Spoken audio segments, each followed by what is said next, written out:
Oncology.TV coverage here from ASCO 2015 continues. Thomas Baldrick with Dr. Ian Schnadig from the U.S. Oncology Research Network. Thank you, sir, for stopping by.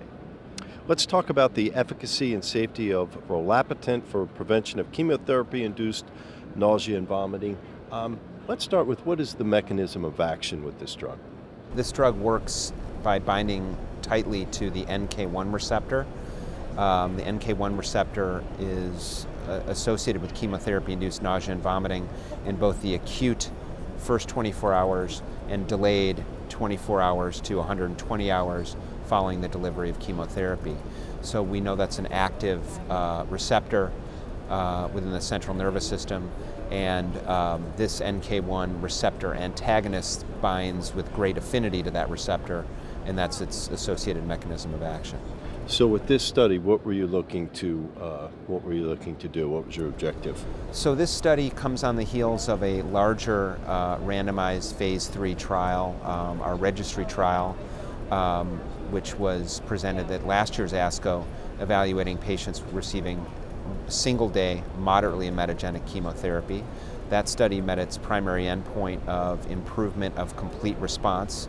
Complete response is defined as no emesis and no use of rescue medication in the delayed phase, so in that 24-hour to 120-hour period. That study showed a delta of approximately 10% in the complete response rate, and then this study that we presented at this ASCO is a subset analysis of that trial, evaluating patients that received AC, doxorubicin and cyclophosphamide, which prior or at the time of this trial design was designated as moderately emetogenic. It has since that time been recharacterized as highly emetogenic, and so this trial and this data that we're presenting here is to reconcile that change in categories and pull out that subset of patients from the moderately emetogenic trial. What can you give us in terms of highlights of the data you've got here? So in concordant with the data we presented last year with the overall moderately emetogenic group, the AC subset also showed a statistically improved complete response rate in the delayed phase.